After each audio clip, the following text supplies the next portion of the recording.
तो last video में मैंने दिया था लाइसेंसिंग मॉडल के ऊपर डिपेंड करके ई कॉमर्स को कैसे अलग अलग टाइप्स में डिवाइड किया गया था। आज देखेंगे डेटा एक्सचेंज के ऊपर डिपेंड करके ई कॉमर्स को कैसे अलग अलग पार्ट्स में डिवाइड किया गया है। जैसे कि डेटा एक्सचेंज का मतलब कैसे डेटा या इन्फॉर्मेशन हम लोग कलेक्ट कर सकते, कौन से तरीके से हम लोग डेटा को कलेक्ट कर सकते हैं, डेटा या इन्फॉर्मेशन को। Many e-commerce software retrieve the information from certain backend system such as enterprise resource planning ERP और customer relationship management system। तो बहुत सारा ई-कॉमर्स वेबसाइट है जो कोई बैकएंड सिस्टम में जहाँ पे डेटा स्टोर है वहाँ से इंफॉर्मेशन या फिर डेटा को कलेक्ट करता है। जैसे कि ERP और CRM सिस्टम। ERP सिस्टम एक ऐसा सिस्टम है जिसके वजह से बिजनेस चलाने के लिए जो जो प्रोसीजर होता है सारा का सारा प्रोसीजर वो मेंटेन करके रखता है। जैसे कि मान लो कस्टमर ने कोई प्रोडक्ट ऑर्डर किया, कस्टमर को प्रोडक्ट सप्लाई किया, फिर कस्टमर ने पेमेंट किया, पेमेंट रिसीव किया, तो ये सारा का सारा प्रोसेस ERP सिस्टम के वजह से पॉसिबल होता है। और कस्टमर रिलेशनशिप मैनेजमेंट सिस्टम एक ऐसा सिस्टम है जो कस्टमर के साथ इंटरेक्शन मैनेज करके रखता है। The information is stored in the database of the system. तो ERP और CRM सिस्टम के अंदर जो डेटाबेस होगा वहाँ पे सारा का सारा इन्फॉर्मेशन स्टोर रहता है। ठीक है। Business logic contains all the business rules that define the way data is stored, created, displayed, calculated and is being recreated inside N ERP और CRM सिस्टम। तो बिजनेस लॉजिक के अंदर क्या होता है, सारा बिजनेस रूल्स स्टोर रहता है। जैसे कैसे कैसे डेटा डिस्प्ले होगा, कैसे स्टोर होगा, कैसे क्रिएट किया जाएगा।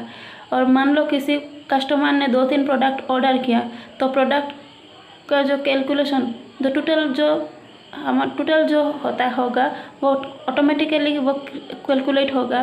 फिर is being recreated inside N ERP and CRM system. फिर सब डेटा फिर से हमारा ERP और CRM के सिस्टम के अंदर स्टोर रहेगा। For example different product discounts are applied for different customers account. तो मान लो अलग अलग कस्टमर्स को अलग अलग डिस्काउंट दिया जा रहा है, तो वो सारा का सारा इन्फॉर्मेशन कैसे कलेक्ट, 2 तरीके से हम लोग इन्फॉर्मेशन को कलेक्ट कर सकते हैं। तो पहला टाइप है इंटीग्रेटेड ई कॉमर्स। तो यहाँ से इधर तक पढ़ना। तो in integrated e commerce a part of software solution is inside the backend system.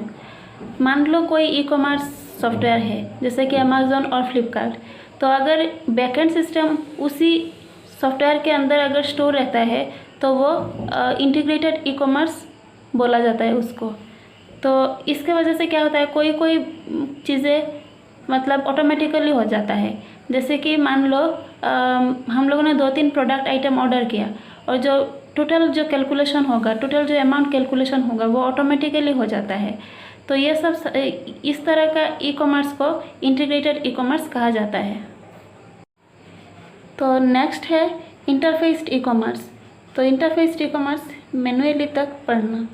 In interfaced e commerce software solution is installed on the top of the backend system. This means that connection between the business logic and database of this system is set up manually। मतलब कुछ चीज़ें तो यहाँ पे क्या होता है, backend system हमारा सॉफ्टवेयर के अंदर स्टोर नहीं होता है। जैसे कि मान लो प्रोडक्ट हम लोगों ने कुछ प्रोडक्ट हम लोग ख़रीदना है, हम लोगों ने सिलेक्ट किया, बट बाद में जो हम लोग प्रोडक्ट को ऑर्डर करेंगे, बाद में जो ऑप्शंस आएगा कैसे हम लोग पेमेंट करेंगे, गूगल पे या फिर नेट बैंकिंग या फिर डेबिट क्रेडिट कार्ड से। तो ये सब हम लोग चीज़ें क्या करते हैं मैनुअली करते हैं। ठीक है, वो ऑटोमेटिकली नहीं होता, हम लोग खुद कंट्रोल करके रखते हैं। तो ये सब जैसे कि गूगल पे, ये सब भी एक गूगल पे हो गया, नेट बैंकिंग, क्रेडिट कार्ड, ये कुछ प्लेटफॉर्म है जिसके वजह से हम लोग पेमेंट करते हैं। तो ये सब क्या है, ई कॉमर्स सॉफ्टवेयर के अंदर स्टोर नहीं होता, वो अलग होता है। तो ऐसे टाइप की ई कॉमर्स को इंटरफेस्ड ई कॉमर्स कहा जाता है।